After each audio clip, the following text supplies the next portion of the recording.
સહજાન સ્વામી મહારાજની જય, અક્ષર પુરુષોત્તમ મહારાજની જય, ગુરુહરિ શાસ્ત્રીજી મહારાજની જય, ગુરુહરિ યોગીજી મહારાજની જય, ગુરુહરિ હરિપ્રસાદ સ્વામી મહારાજની જય જય જય, દાસાનું દાસ પ્રગટ ગુરુહરિ પ્રબોધજીવન સ્વામીજીની જય જય જય, દાસના દાસ થવાની જય જય જય, હરિપ્રબોધમ પરિવારની જય જય.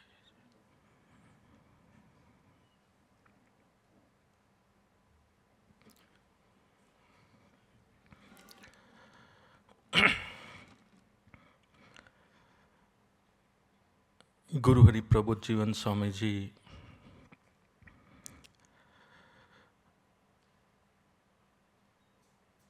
ભરૂચ વિચરણ માટે હમણાં ફેબ્રુઆરી મહિનામાં પધાર્યા હતા.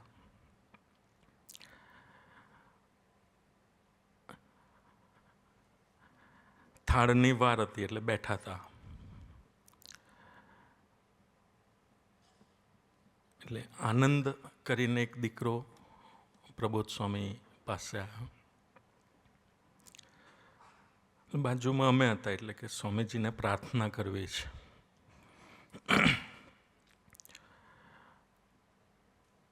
કે હું જ્યારે મારા માતાજીના શરીરમાં હતો અને પૃથ્વી પર આવવાના 3 મહિના બાકી હતા, ત્યારે મારા ફાધર સ્વામીજી પાસે ગયા હતા અને સ્વામીજીને વાત કરી હતી ને સ્વામીજીએ કહ્યું હતું કે દીકરો આવશે ને એનું નામ આનંદ રાખજો. અને મારો જન્મ થયો અને મારું નામ આનંદ રાખ્યું. આ વાત આનંદભાઈએ પ્રબોધ સ્વામીજીને કરી. પ્રબોધ સ્વામીજીને કહ્યું કે અત્યારે મારા મિસિસ ના સારા દિવસો જાય છે અને ડૉક્ટર કહે છે કે 3 મહિના પછી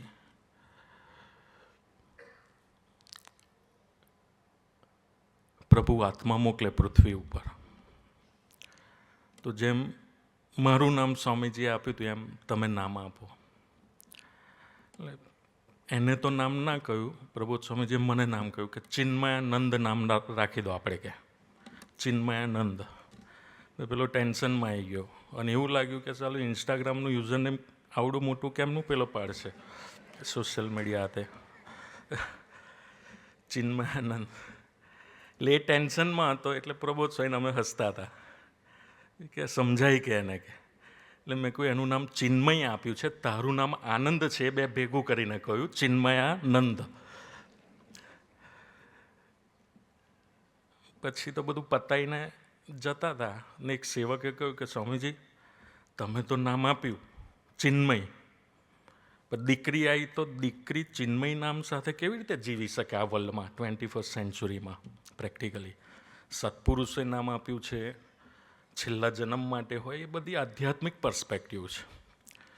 પણ એને રહેવાનું છે આ વ્યવહારિક વર્લ્ડમાં, તો એ તો કેવી રીતે જીવી શકે? તો એ વાત પ્રબોધ સ્વામીને પૂછી પાછી કે કોઈ બીજું જેન્ડર આવી ગયું તો અમુક વાર સ્વામીજીનો પ્રવેશ ગ્રહણ કરતા હોય છે. આમ તો નિરંતર હોય છે.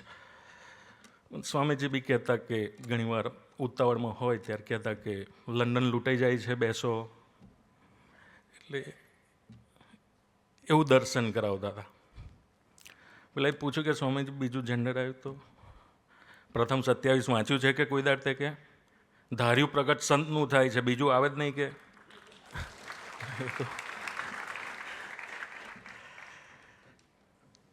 અહીંયા કદાચ મહિનાઓ સુધી આપણે પ્રશ્નો સાંભળીએ ભક્તોના અને એના સમાધાનમાં એક જ વસ્તુ કહે છે કે ભજન કરજો. પણ 2-3 મહિના આવો એક ફેઝ આવી જાય ત્યાં સ્વામીજીની જેમ આવું દર્શન કરાવતા હોય છે. એટલે એ સેવકે પૂછ્યું કે સ્વામીજી ધાર્યું તો પ્રગટ સંતનું એટલે આપનું થાય છે વચનામૃત પ્રમાણે, એવું અમારે અખંડ મનાયેલું રહે એવું કરવું છે, આ ભૂલાઈ જાય છે. તો કે ફોકસ રાખવું પડે કે આ વસ્તુ ઉપર કે આપણે કે તું કે ના ભૂલાય કે. એક કંપનીની અંદર એક એમ્પ્લોઈઝ હતા અને એને પોતાના ડિપાર્ટમેન્ટમાં બધા એમ્પ્લોઈઝનું બહુ જ નેગેટિવ દેખાતું હતું. આજુબાજુવાળા કામ કરતા હોય તો એને બરાબર કામ નથી કરતો, બધું પોલિટિક્સ ચાલે છે, આળસુન જેમ બેસી રહે છે, ગપ્પા મારે છે. મારે આ કંપનીમાં કામ નથી કરવું. એટલે એચઓડી પાસે ગયો. મારે આ કંપનીમાં કામ નથી કરવું, બધા નેગેટિવ માણસો છે, ગપ્પા મારે છે, કામ નથી કરતા, મને કોઈ મોટિવેશન નથી મળતું. એટલે એને એચઓડી એવું કહ્યું કે ભાઈ આ પાણીનો એક ગ્લાસ છે આખો ભરેલો, તું તારા ડિપાર્ટમેન્ટમાં 3 વાર ફર આખો ગ્લાસ લઈને, અને એક પણ ટીપું પડવું ન જોઈએ, પછી કે રેઝિગ્નેશન આપજે કે. એટલે તો લઈને ગયો ને એક પણ ટીપું ન પડે એવી રીતે 15 મિનિટમાં દરેક વ્યક્તિ સાથે ગયો, બધું થયું, પાછો આવી ગયો. પછી એને એચઓડીએ પૂછ્યું કે કેવું લાગ્યું આ 15 મિનિટ?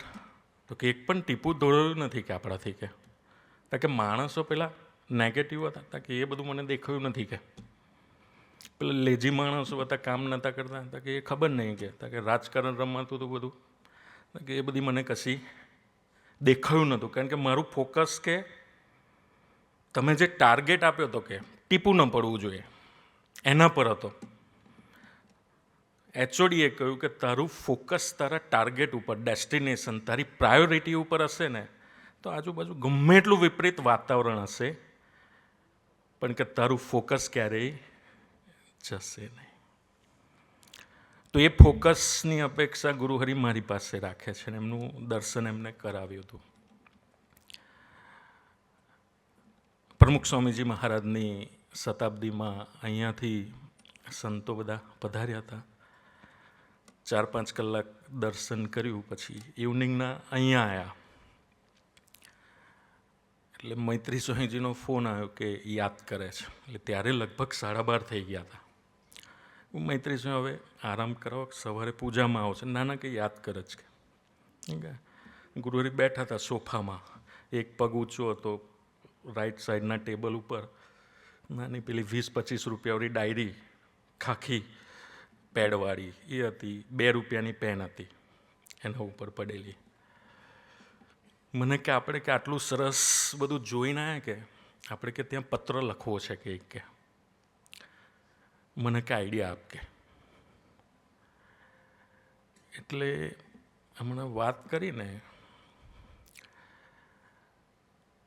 આ સ્વરૂપ જો મારે આગળ થવું હશે તો અનંત ગણો આગળ કરે એવું છે, એ પોતે પાછળ રહેવું છે હંમેશા. આ સ્વરૂપને એનો ગુણ બીજા સુધી પહોંચે એના કરતાં બીજાનો ગુણ કેમ હું લઉં એમાં વધારે ઇન્ટરેસ્ટ છે એમને. જેમને કરીએ સ્મૃતિના ગાન, સ્વામીજીની આખી દિનચર્યા એઝ ઇટ ઇઝ આપણી સમક્ષ મૂકી હોય, ભેદે સાક્ષી અનંતના, સ્વામીજીનું આખી સુપ્રીમસીનું દર્શન મૂક્યું હોય, ગુરુ ઋણ અદા કરીએ એ આપણી સમક્ષ મૂક્યું હોય, જેને સ્વામીજીને અખંડ ધાર્યા છે એ હોય ને એ એવું પૂછે અને કોને પત્ર લખવાનો હતો? ગુરુપ્રસાદ સ્વામીને લખવાનો હતો? સર્વમ સ્વામીજીને લખવાનો હતો? ના. તો કે બીજી સંસ્થાના ટોપમોસ્ટ વડાને લખવાનો હતો. મેં કહ્યું સ્વામીજી મારું કામ નહીં આમાં, આપ લખો. એટલે પછી એમને લખવાનું ચાલુ કર્યું. સ્વામી શ્રીજીને ડેટ લખી એક. મૈત્રી સ્વામી આવ્યા, કોઈ પરદેશવાળા ભગત હશે, 1:45 થયો હતો રાત્રે, એને કંઈ વ્યવહારિક પ્રશ્ન હશે. એટલે પ્રબોધ સ્વામી કે લાવો કે. એટલે સ્વામી શ્રીજી લખ્યું 2 લાઈન અને જમણી સાઈડમાં ડેટ લખી હતી. એટલું લખીને પાછું મૂકી દીધું એમને. અને પેલા ભગતને 15-20 મિનિટ આનંદ કરાયો. એટલે ડાયરીમાં ગુરુહરિ પેલું સ્વામી શ્રીજી લખ્યું 2 લાઈન અને ડેટ, એમાં મૈત્રી સ્વામી વિડીયો કોલ લઈને આવ્યા કે ભાઈ આ ભગતનો પ્રશ્ન છે પારસીપનીના, વ્યવહારિક છે. પ્રભુ સ્વામીએ પત્ર લખવાનું બાજુમાં મૂકી દીધું. એ ભગતને બહુ જ આનંદ કરાવ્યો 20 મિનિટ સુધી. એટલે 12:30 ચાલુ કર્યું હતું લખવાનું, પછી ફોન આવ્યો. આ એટલે 1:45 ને 5ની આસપાસ થઈ હશે. પછી મૈત્રી સ્વામી પતાવ્યું, પાછું ગુરુએ પેડ લખ્યું અને 2 લાઈન લખી. એટલામાં ભક્તિપ્રિય સ્વામી પધાર્યા. એમને એમ હશે કે દર્શન થતા હશે, દર્શન માટે એ પધાર્યા હતા. પછી બોમ્બેની 1-2 પ્રશ્નો હશે એની વાત કરી, તો એ 20 મિનિટ ગઈ. તો આપણે વિચારીએ કે મારે કંઈક લખવું છે, 2 લાઈન લખીને પછી 20 મિનિટ બીજા કોઈ પ્રશ્ન આવી ગયા. એ 20 મિનિટનું આખું એ ડોમેન જ બીજું. અને પછી પાછું હું પત્ર લખવામાં આવી ગયો, 2 લાઈન લખી, પછી પાછું થોડું ડિસ્ટર્બન્સ આવ્યું અને પાછી 15-20 મિનિટ એમાં ગઈ. રાતના લગભગ 1:05 થતી હતી.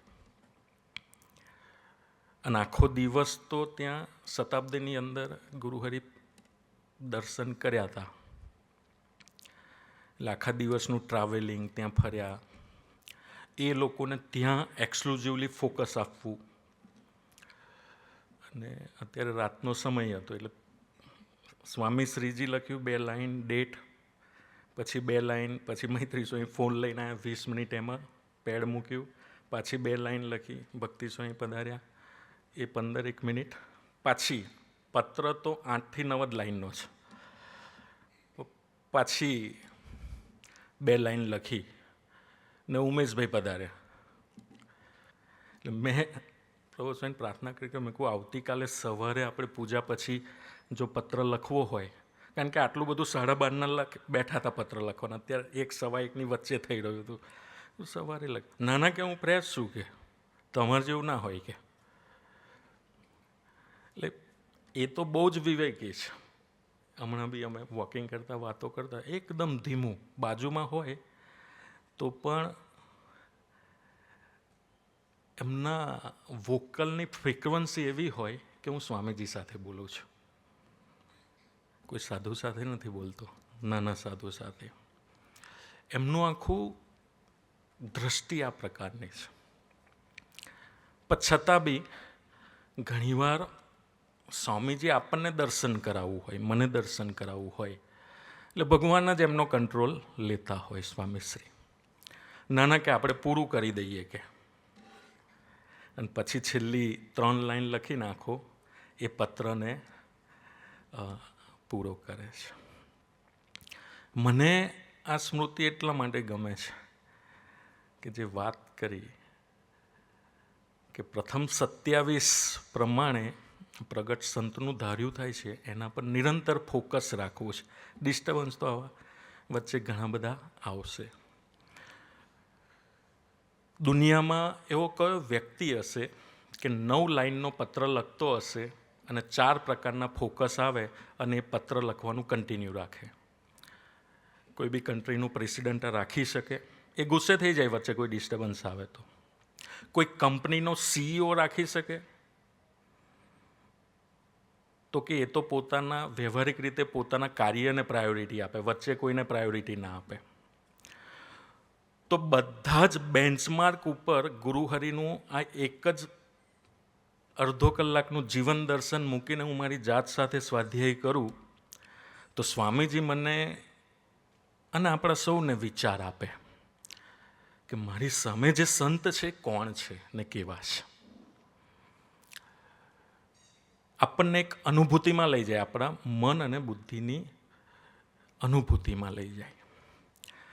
આજે એન્જિનિયર થવું હોય તો 5 સેન્સીસ, 5 ઇન્દ્રિયો અને 6 અંતઃકરણ, એન્જિનિયરિંગ એના અંડરમાં આવતી વસ્તુ છે. MBBS થવું હોય તો 5 સેન્સીસ અને 6 અંતઃકરણ એની કેપેસિટીમાં આવતું નોલેજ છે. સાયન્ટિસ્ટ થવું હોય, નેતા થવું હોય, આ લોકમાં ગમે તેવી સિદ્ધિ આપણે મેળવવી હોય તો એ 5 સેન્સીસ અને 6 અંતઃકરણ એની અંદરનું નોલેજ છે. પણ પ્રથમ 27 પ્રમાણે મને જે પ્રગટ સંત મળ્યા છે એમનામાં ભગવાનની ભવ્ય ચેતના નિવાસ કરે છે અને એમનું ધાર્યું થાય છે.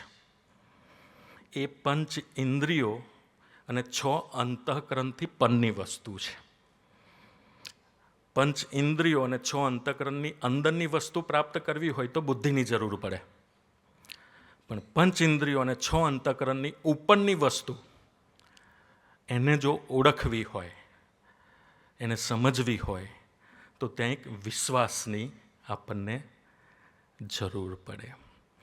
તો પ્રબોધ સ્વામીજીના ચરણોમાં પ્રાર્થના કે સ્વામીજીમાં એમનો જે વિશ્વાસ છે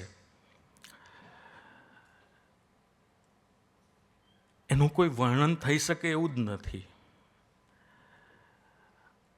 આ યુનિવર્સમાં એમના અને સ્વામીજી પ્રત્યેના વિશ્વાસનું કોઈ બેરોમીટર જ નથી, બિયોન્ડ મેઝરમેન્ટ એવો એમનો સ્વામીજી પ્રત્યેનો વિશ્વાસ છે. એ વિશ્વાસ મારો ને આપણા સૌનો એમના પ્રત્યે પાકો થાય એની માટે એક પુરુષ પ્રયત્નના ભાગરૂપે પ્રભુદાસભાઈનું બાપા સાથેનું જીવન જોઈએ, પ્રબોધ સ્વામીજીનું સ્વામીજી સાથેનું જીવન જોઈએ તો ફોકસ શબ્દ આપણને દેખાય કે મારે જાગ્રત રહીને ફોકસ રાખીને મારે એમના જીવનને નિહાળવાનું છે, જોવાનું છે, ડૂબવાનું છે. આટલું પરફેક્શન, આટલા ડિસ્ટ્રક્શનની અંદર પણ, આટલા કન્ફ્યુઝનની અંદર પણ લૌકિક રીતે એમના માઇન્ડની ક્લેરિટી કેટલી બધી હશે. આટલા ડિસ્ટ્રક્શનની અંદર પણ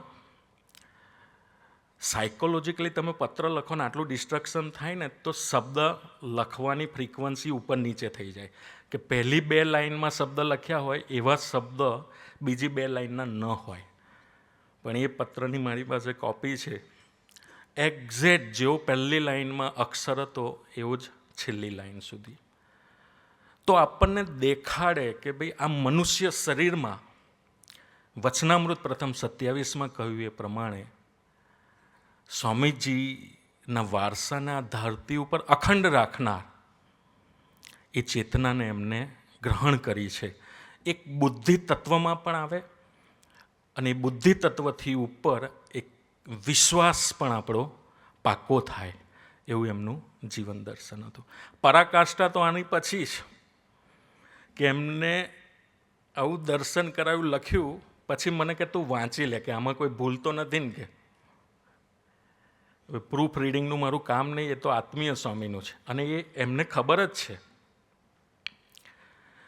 પણ કોઈ નાના સાધક સાથે કનેક્શન કેવી રીતે બનાવવું, એના હૃદય સાથે કનેક્ટ કેવી રીતે થવું, એની સાથે એક નેચરલ બોન્ડ કેવી રીતે બનાવો સંબંધ બાંધવા માટે, કેમ કરીને હું એના આત્માની સેવા કરી લઉં, એની માટેનું આ બધું એની એક સેવા રૂપ એની એક્શન હોય. મેં કહું સ્વામીજી મારું કામ નહીં. તો કે એક કામ કર કે શરૂઆતી જ સ્વામીજીને કે તું ફોન કર કે એમને મોકલી આપ કે એ આમાં કોઈ ભૂલ છે કે નહીં એ આપણને દેખાડશે. કે સ્વામી આ 1:15 જેવું થયું હતું. ભક્તિપ્રિય સ્વામી બી ત્યારે હતા આઈ થિંક એ ટાઈમે. તો મેં કહું સ્વામીજી એ તો આરામમાં હશે. કારણ કે નાના કે વાંચતા હશે. કે મેં વળી ફોન કર્યો તો એમને ઉપાડ્યો. મેં કહું શું કરતા હતા, કહ્યું નહીં. કારણ કે હું વાંચતો હતો. કે શું કરીએ છીએ એમને ખબર છે. હમણાં અમે વોકિંગ કરતા હતા એટલે એમને એવું કહ્યું કે 7 વાગ્યા તો એક ગરમી બહુ લાગે છે. એટલે આવું કેવું કે આપણે ભરૂચ બી જઈએ ને ગ્રામ્ય વિસ્તારમાં બી જઈએ એટલે ભક્તો જનરલી વરસાદનું પૂછતા હોય. મેં કહું આ સ્લોટ સારો છે. એમને વાત કાઢી કે ગરમી બહુ છે તો મેં કહું વરસાદનું પૂછી લઈએ. તો કે મને કે 7 વાગ્યા તો જો ગરમ પવન આવે. મેં કહું સ્વામી વરસાદનું કેવું આ ફેરા પડવાનો? તો કે ગરમી લાગે તો વરસાદ ના પડે. કે બફારો લાગે ને જે દિવસથી ત્યાર પછી વરસાદ પડવાની શરૂઆત થાય. હવે ધીસ ઇઝ વેરી સાયન્ટિફિક. અને આ બધું કોઈ સાયન્સની બુકમાં નથી. સાયન્સની બુકમાં તો આ થાય ત્યારે વરસાદ પડે આ તે. પછી જનરલી ગુજરાતમાં વરસાદ સાઉથમાંથી આવે, કેરાલાને થઈને આપણે ન્યૂઝમાં જોયું છે.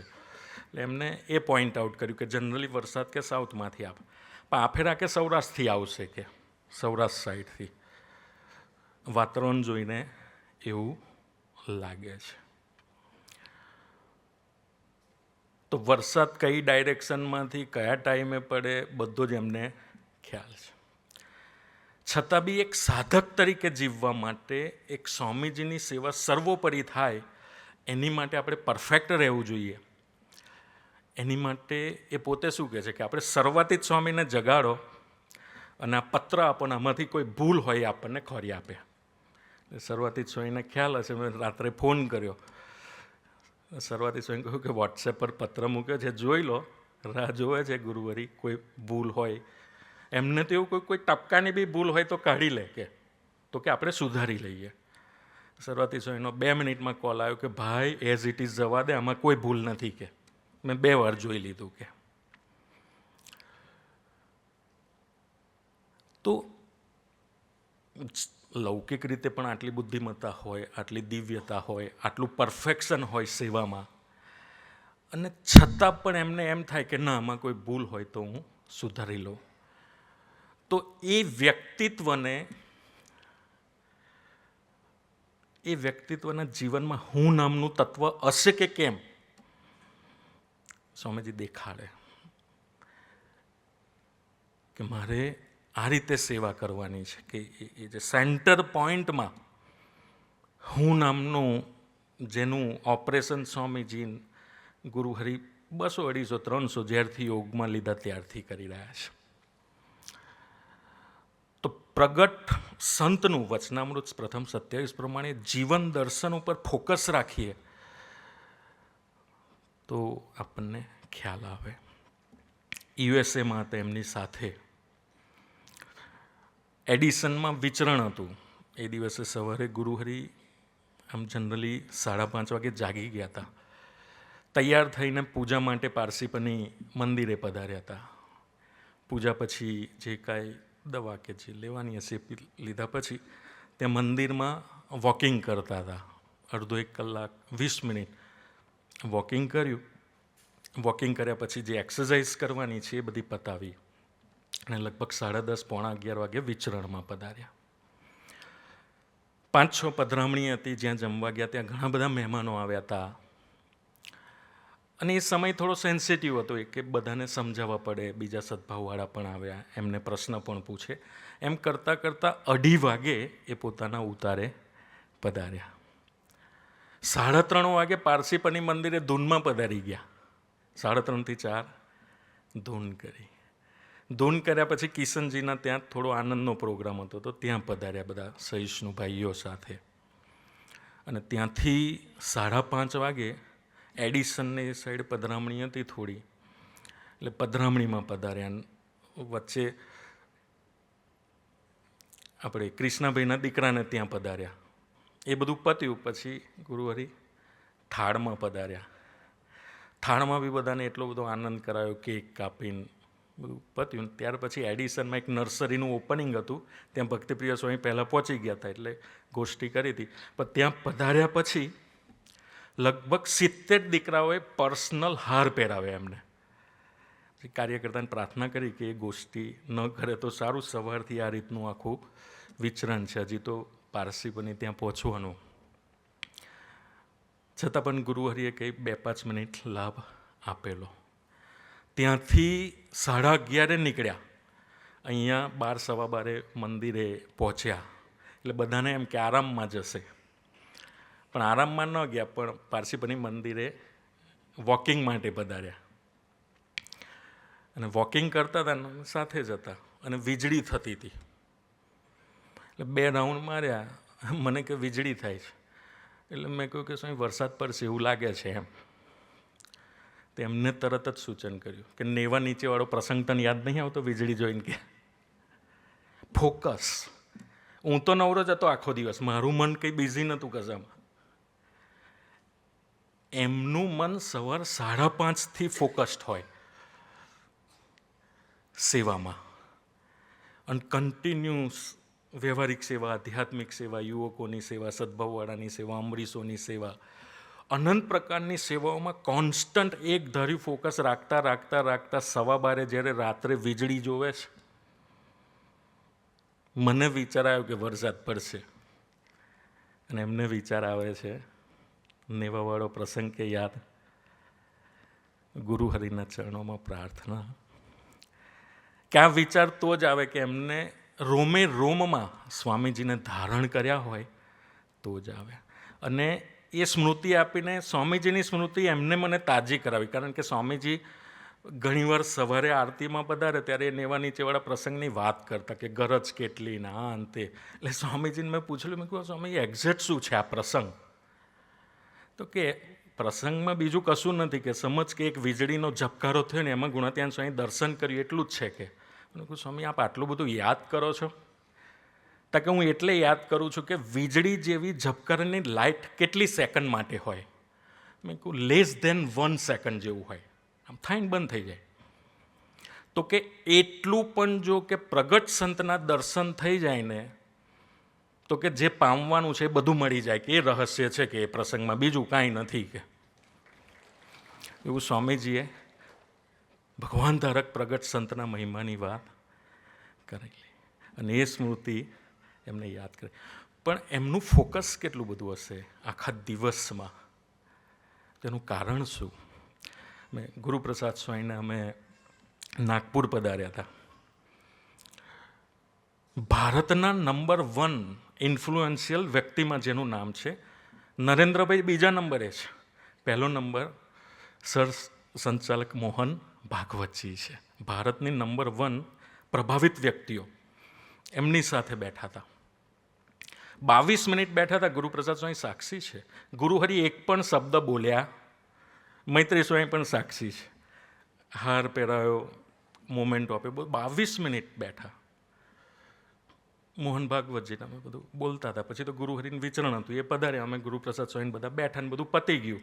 ગુરુપ્રસાદ સ્વામી કોઈ સેક્રેટરી સાથે વાત કરતા હતા, અને મોહન ભાગવતજી સાથે જે મોમેન્ટોન બધા હતા એ હું કોથળીમાં પેક કરતો હતો એમને આપવા. એમને 2 વાત સરસ કરી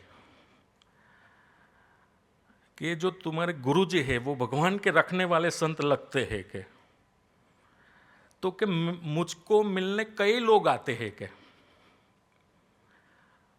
और मुझे मिलने जो लोग आते हैं वो अपनी पहचान बताते हैं कि मैं कौन हूँ. ये अपने गुरुजी आए 20-25 मिनट बैठे, वो एक शब्द नहीं बोले क्या? आपको मालूम है जो भगवान का शब्द सुनता है ना वही एक शब्द बोलता नहीं है, वरना तो लोग तो बोलते रहते हैं मैं वैसा हूँ के. બીજી વાત એમને કરી કે એ અહીંયા આવ્યા ને, મારી આગળ જેટલી બી ઇન્ડિયાની વ્યક્તિ આવે ને એ પોતાનું પ્રદર્શન તો કરે જ કે અમારી સંસ્થા આવી છે ને અમે આવી કરીએ છીએ. આ આયા એક પણ વાક્ય બોલ્યા નહીં કે, तो कि आपके गुरुजी को भगवान का दर्शन है इसलिए वो अपना प्रदर्शन कभी नहीं करते. के ये दर्शन मोहन भागवतजीए કરાવ્યું. તો આપણને સ્વામીજી એમનામાં રહીને પણ આન્સર આપે કે મારે જો ફોકસ રાખવું હોય સ્વામીજીનું ગુરુહરિનું સેવન કરવા માટે, એકનો જ અવાજ સાંભળવો પડે, એ છે એમનો અવાજ. મારા મનનો અવાજ નહીં, બુદ્ધિનો અવાજ નહીં, દેહનો અવાજ નહીં, માનીનતાનો અવાજ નહીં, એમનો જ અવાજ હું સાંભળું તો જ મારું ફોકસ સ્વામીજીમાં અને એમનામાં રહે. એકનું જ દર્શન કરું, એમનું જ દર્શન, તો હું ડીફોકસ ગમે તેવી સિચ્યુએશનમાં ક્યારેય થઉં નહીં. એકનું જ દર્શન થાય અને એકનો જ અવાજ મારા જીવનમાં રહે, એની માટે ગુરુહરિ કહે છે કે આપણે નિરંતર મહિમાના વિચારોમાં રહેવું છે. જે ભુજ શિબિરમાં કહ્યું, નિરંતર મહિમાના વિચારોમાં રહેવા માટે ગુરુએ કહ્યું કે એવા ભગવદી સંતોનો સમાગમ કરવો પડશે. જે ગુણાતીતાનંદ સ્વામીજીએ કહ્યું કે 2 સારા સાધુ ને 4 સારા હરિભક્તો સાથે દોસ્તી બાંધવી પડશે. તો હે મહારાજ ને હે સ્વામીજી, આપ જેમ સ્વામીજીમાં નિરંતર ફોકસ રાખીને આજે પણ સાધકની જેમ સેવન કરી રહ્યા છો, એવું સેવન અમે આપનું કરી શકીએ એની માટે અમે કેવળ આપનો જ અવાજ સાંભળીએ અને આપનું દર્શન કરીએ. એના માટે આપ કહો છો કે આરતીના સમયે આરતી, ધૂનના સમયે ધૂન્ય, કથા વાર્તાના સમયે કથા વાર્તા. એમાં હું અને આપણે શું સિન્સિયર રહીએ. અને બીજી વાત આપ કરો છો કે એવા મહિમાના વિચારોમાં રહેવા માટે એવા ભગવદીય સંતો સાથે અમે ખુલ્લા દિલનો સંબંધ બાંધીએ, એમની દોસ્તી બાંધીએ, એવી અમારા ઉપર કૃપા કરજો.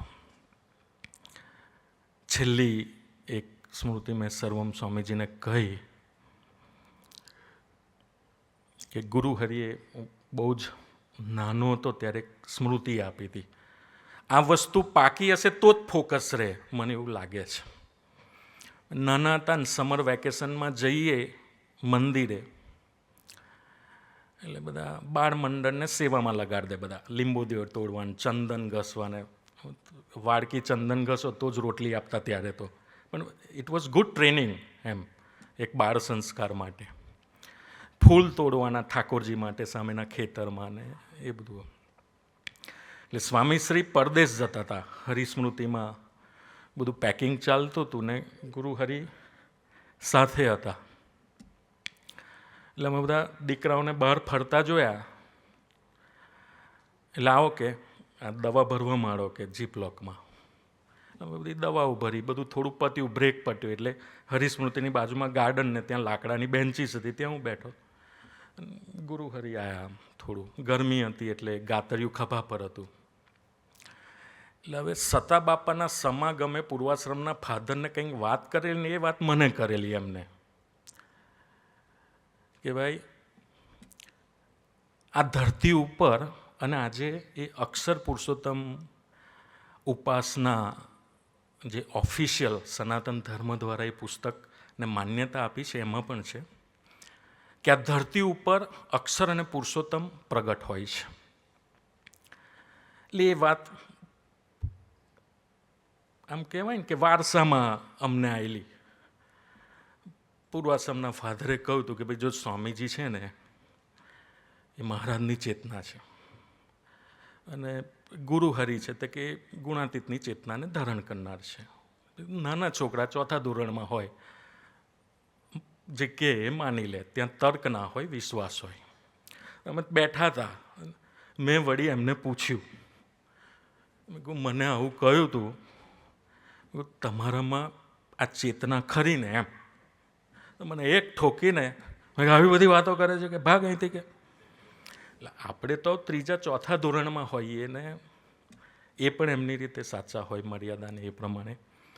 આપણી બી એક નાની બાલિશતા હોય. હું તો આમ તેમ થયું, મેં કહું આ મંદિરે બંદિરે આવવા જેવું નથી, સંતો લાફા મારે છે, અહીં ના આવે. હવે આ બસ પકડીને ઉપર છે હવે. તે આમ તેમ ફર્યા ને પછી તો કેવું કે એ તો નાના છોકરાઓને આવું થતું હોય, નાના છોકરાને ગુસ્સો પણ તરત આવે અને શાંત પણ તરત થઈ જાય. બધો મૂડ શોર્ટ ટર્મ હોય બધો. એટલે આમ તેમ ક્રિકેટ રમતા જોયા બધાને, એટલે આપણે રમવા ગતા રહ્યા. એટલે મૂડ સારો થયો ને પાછો આમ તેમ 2-4 જણા ફરવા આવ્યા. તે પાછા આવલા કંઈ રખડો છું કે સેવા કરવા, તે પાછા દવા ભરવા અમે હરિસ્મૃતિના આગળના હોલમાં બેસી ગયા. એ રસોડામાં હતા સ્વામીજીનું. એમાં બોલો અહીંયા આવું કે સવારે તે પૂછ્યું તું ને કે પેલા અમને પૂછી આવું કે તું એમને પૂછ કે. હું વળી પૂછવા ગયો. મેં કહું સ્વામી આવું બધું એમને મને એક ઠોકી. મેં કહ્યું આ બધા જ સંતો મારે છે, હવારે એકે મારી આ બીજો ભાઈ આમાં અમારું ઓળખવું શું લાઈફમાં? એટલે મેં નક્કી કર્યું કે હવે આ ઓરેન્જ કલર ટુ ડેન્જરસ, ના જવાય યાર આપણે. અને એ ટાઈમે હરિદા આપણે અમરીશ હોલમાં પારાયણ ચાલતું હતું મધ્ય તેરનું. અને મધ્ય તેર એવી વસ્તુ છે ને, અને સ્વામીજી સમજાવે ને, અક્ષરધામ, તેજ, વ્હાઇટ કલરના કિરણો ને ઓરેન્જ ને બધા ભેગા થાય ને પીચ કલરના, બધું જાત જાતનું સ્વામીજી સમજાવતા હતા. આત્માનો કલર, અક્ષરબ્રહ્મનો કલર અને મહારાજનો કલર, એવા 3 કલરની વાત કરતા. તો આપણને ગમે, નાના દીકરાને આ બધું ગમે, ફેન્ટસી લાગે, એક કાર્ટૂન જેવું. કારણ કે એમાં કશું જીવવાનું આવતું નથી. Only believe. આવા કલરો છે, આવું તેજ છે, સિંહાસન છે, મહારાજ બેઠા છે, બાજુમાં એક બ્રહ્મ તત્વ છે, મૂળ અક્ષર બ્રહ્મ, એ ટોયલી લઈને અમૃત લઈને બેઠું છે, અનંતકાળથી સેવામાં છે, ને આપણે બધા જ અનંત સામે બેઠા છે. આવું બધું સ્વામી વર્ણન કરતા ને આપણને ગમે આવું, કારણ કે ક્લાસમાં ડ્રોઈંગમાં બી આવું બધું ડ્રો કરતા હોઈએ આપણે બધું, કે આપણને લાગે કે આ ડ્રોઈંગમાં સારું લાગશે, સારું આ બધું આપણે કરશું. એટલે આમ તેમ પછી 4-4:30નો ટાઈમ થયો. આમ તેમ રખડતા રખડતા જોયું કે હરિસ્મૃતિની બહાર બધા વડીલ સંતોને ગુરુઓને ખ્યાલ કે સ્વામીજી એ સમયમાં ટબમાં પાણીમાં મીઠું નાખીને મીઠાવાળા પાણીમાં પગ બોળીને બેસતા ત્યારે બેઠા હતા. પણ અમે સ્વામીજી બેઠા છે તો અમે તો દોડતા દોડતા ગયો ને બેઠો. હું તો 2-5 મિનિટ થઈ એટલે ગુરુ હરિ આવ્યા, બાજુમાં બેઠા, એટલે થોડી આપણને બીક લાગે, સવાલ લાફો ખાધો હતો. એટલે મેં કહું હવે હું થોડું છટકું અહીંથી. આમ તેમ સ્વામી કે બેસ, કે બેઠો ને પછી તો હું વિચારતો હતો જે આગલે દિવસ અમરીશ હોલમાં સાંભળી હતી ફેન્ટસી, અક્ષરધામ છે, એમાં પુરુષ બેઠા છે, આવા ટોયલી લઈને ઊભા છે, એવું બધું હું વિચારતો હતો. સ્વામી કે હું વિચારે જ, કે કારણ કે 2 લાફા ખાતા. મેં કહું હવે કહેવાય નહીં આ લોકો. અને કે હું વિચારે છે તું? ના સ્વામી કંઈ વિચારતો નથી. કહેવાય કે તું કે શું વિચારે છે, કે યાર કે મને કે. તો મેં વળી કહ્યું એમ, સ્વામી પેલું મધ્ય તેર કંઈ મને તો આંકડો જ યાદ હતો, આજે બી સમજાતું નહીં. ત્યારે તો તેજ ને આ તે મને એવું લાગે છે કે એ સિંહાસનને તમે બેઠા છો અને હવે સંત પણ તમારી બાજુમાં છે, એવું મેં કહ્યું. કે શું વાત કરી તે, કે એમ કરીને ભેટ્યા. ગુરુએ કહ્યું જાઓ કે ઠાકોરજીને મગસ લઈ આવો, કે પછી મગસ લઈને સ્વામીજીએ મગસ, આજે કેટલી સારી વાત કરી કે તમે, ચાલો લાફો ના પડ્યો, મગસ આવ્યો. એટલે સંત સાથે પ્રીતિ થાય. અને ગુરુહરિ બી અમે સ્કોટલેન્ડ હતા 2007માં અહીંયા આવ્યા હતા. હું સ્મિતલ ને એ બધા હતા કે આ બધા ચોકલેટ લ્યા ભગત છે, અમે ચોકલેટો ને એ બધું આપીને જ કે સત્સંગમાં રાખેલા જ કે. એટલે એ પત્યું ને પછી ફરતો ફરતો હું તો ટેકરો ઉતરતો હતો, તે પાછળથી ગોળ ફરીને ગુરુહરિ આવ્યા. એટલે મને લાગ્યું સારું કંઈક, મને કે મોં ખોલ, કે મેં કહું ના સ્વામી કે મને ખોલ કે આ મગસ મેં કોઈ ખાધું. પણ એમની પ્રીતિ છે કે નાના દીકરાને સંત પ્રત્યે આ પ્રકારના ભાવ થયા હોય તો આવા પુરુષો દેખતા હોય અથવા તો એમને ખ્યાલ આવી જતો હોય. એટલે અતિ પ્રેમ કરીને માં જેવો મારા ખભા પર હાથ મૂક્યો, મોં ખોલ કે આખું ખવડાવી દીધું. મને કે તે એક નહીં 2 વાત કેટલી સારી કરી, એટલે 2 મગજ ખાવા પડે કે એમાં.